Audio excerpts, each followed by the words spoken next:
Hey guys, I have two really interesting puzzles to show you today, including this one right here as well as this one over here. Both of these puzzles are white to play and win. There's a bit of a mistake, I believe, in the second one, which we will talk about. However, let's go ahead and start with this one right here. It's white to play and win. If you would like to pause, what do you think the best move for white is? All right, well, if you had a chance to look at that, this looks like a pretty bad position for white. Not because they don't have enough pieces. I mean, they have two extra rooks over here, which is great. The reason it looks really bad is because black's about to checkmate us if we're white here. All right, this is the threat. Queen to c1 is just checkmate. Our king cannot move, right? It's stuck because of this pawn and the queen. And moving the rooks anywhere, you can move them up there. Sorry about that. You can move them up here. You can move this one. It doesn't really matter. You can move it over here. None of that prevents queen c1 checkmate. It's just game over. And so because of that, the only move that we can play here as white is queen to c7. It's the only move that doesn't get checkmated in one move, right? So we have to play queen c7 to control that threat, but we lose our queen in the process. So black's going to take us. And now we can see that by luring the queen away, we have created an escape square for our king, which is great. Now we can play king to d2, get our king off the back rank, and we can activate our rooks. So check. Black plays the move king to b2, and now it's another question for you guys. What should we play here? What is white's idea from this position to win the game? Well, if you had a chance to look at that, we're going to play the move rook to b1 check. And if black were to simply play king to a2, well, now we simply can go like this. And if they go here, we actually have checkmate.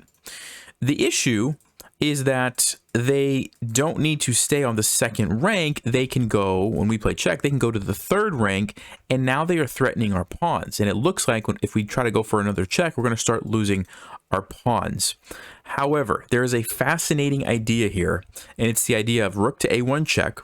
The king is going to grab the pawn to try to run like this, and watch what happens. This is so cool. We're going to bring this rook over with check. And now black has to make the decision. They either go to a5 and allow us to do this really cool trick, or they go here and they just simply get skewered, lose the queen, and then it's a losing endgame. So they could do that. They could go here and they could run over here and lose their queen, right? But this is going to be a winning endgame. We trade these guys off. You know, we take this one. It's a pretty easy win. So black decides, no, I'm not going to go over there and lose my queen. I'm going to go to a5. And now we have an amazing finish to this game. If you would like to pause, what should we play here as white? Well, if you had a chance to look at that, this one's not too difficult. We're going to take the pawn with check because it unleashes our rook and force the king to go back to b6. It's the only move. And then we're going to take this pawn with check and again force the king to go back here. It's the only move unless they're willing to, you know, give up their queen like I already talked about.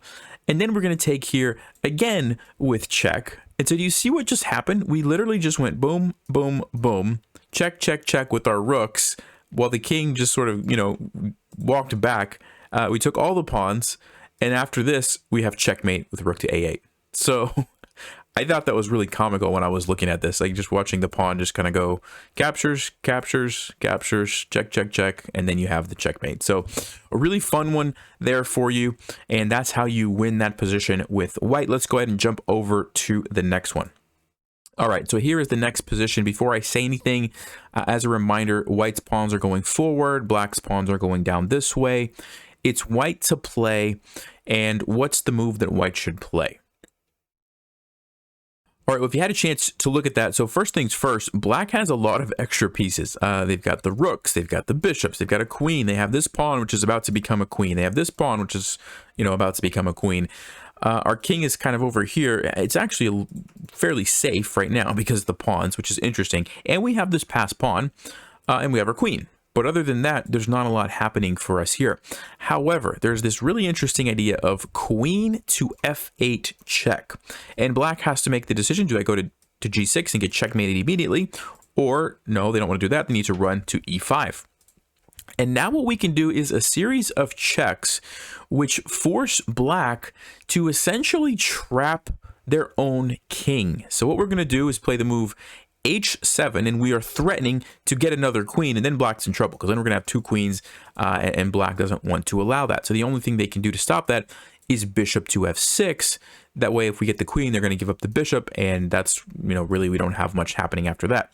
So now we can play queen to c5 check. And notice what we're doing. The king has no moves. Okay, the king can't move anywhere. We have it covered with our queen. And so black is obligated to play d5. And then we can play queen to c7 check. And watch what's happening. Queen to d6. Notice how black's king is slowly but surely getting surrounded by their own pieces. They go here. And now if you'd like to pause, what do we do now? Well, if you had a chance to look at that, the move is rook to e1 check. And we want to leave this here so that it forces the rook to stay there. So we play, that's why we bring the rook over instead of like the queen. And now black plays rook to e2. We can capture it. And then we follow up with queen to e3 check. And here's the fascinating part. After bishop to e4, look at what black has done. 1, 2, 3, 4, 5 pieces they just kind of voluntarily had to move, which traps the king and allows us this beautiful finish. It's white to play and win. What move should white play here? Well, if you had a chance to look at that, the move is bishop takes f4 check. The pawn has to take, only legal move, and then we play the amazing move g3, which is sacrificing our queen. The point is that if black takes, we simply play f4 checkmate. It's kind of like a smothered checkmate with a pawn, you know, because black has put all these pieces here. Really cool stuff, in my opinion. However, the sad part about this study is that there's a mistake right here. So after we, after we play rook here check, we trade and we play queen to e3. The line that I showed you was bishop to e4, but black has a better move, rook to e4, and I don't believe there's any way white can win this position. If black plays this, we can try to come over here, but now this pawn gets pushed forward, and we don't have a follow-up check. The queen is kind of involved now defending the king, and it's just winning for black. So I think that was a mistake in the puzzle. If anyone has any other ideas, let me know, but I believe that that was just missed, and the composer only looked at bishop to e4. So still a really nice idea regardless. This was a cool way to end the game, and so I really liked this one. Hope you guys enjoyed those two puzzles, and I will see you next time. As always, stay sharp, play smart, and take care.